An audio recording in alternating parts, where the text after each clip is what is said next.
Bismillahirrahmanirrahim. Assalamualaikum warahmatullahi wabarakatuh. Selamat datang di channel Master Aditya Pratama, di mana pada kesempatan kali ini kita akan membahas kisah pertempuran Yamamah dan syahidnya para penghafal Al-Quran. Pertempuran Yamamah terjadi pada masa Khalifah Abu Bakar As-Siddiq radhiyallahu anhu. Kala itu ia mengutus Khalid bin Walid untuk memimpin pertempuran tersebut.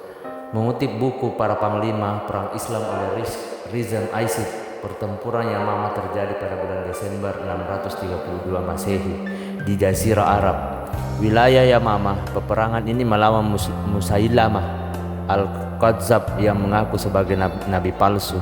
Padahal setelah Nabi SAW wafat, tidak ada nabi lagi selain beliau. Rasulullah SAW adalah nabi terakhir sekaligus penutup seperti yang tercantum dalam sebuah hadis.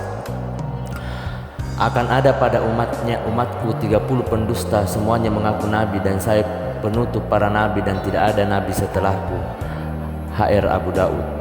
Dijelaskan dalam buku orang-orang yang memusuhi Nabi Muhammad SAW, susunan Khawar Anwar.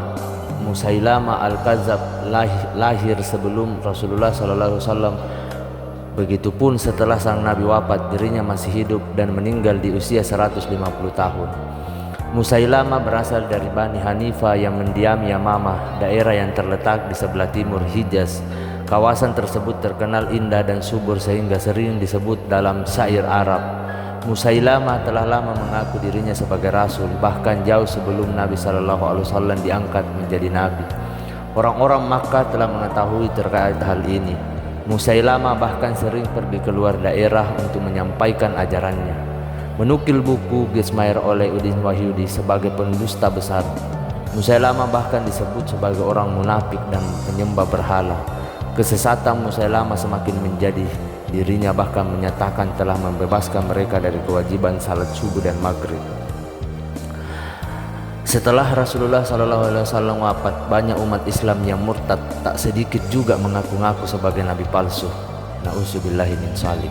Kesesatan tersebut diberantas oleh Khalifah Abu Bakar radhiyallahu anhu, salah satunya melalui pertempuran Yamamah. Pada perang itu jumlah pasukan Islam lebih sedikit, sementara musuh sekitar 3 kali lipat lebih banyak. Rizal Aisyid melalui karya lainnya yang berjudul Dua Pedang Pembela Nabi SAW mengatakan bahwa pertempuran Yamamah berlangsung sengit. Sejak mendeklarasikan diri sebagai nabi, tidak ada sedikit orang yang murtad dan mempercayai Musailamah.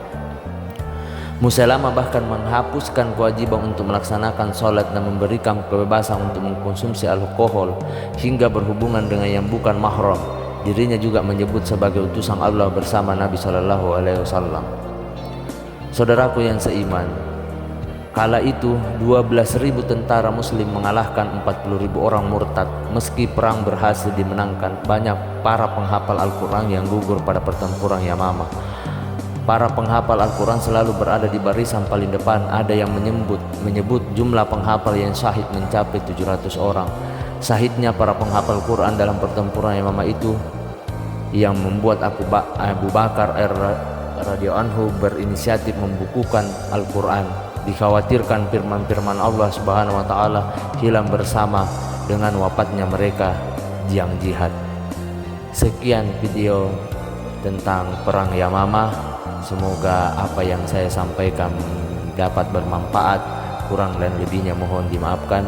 Wabillahi taufiq wal hidayah. Assalamualaikum warahmatullahi wabarakatuh.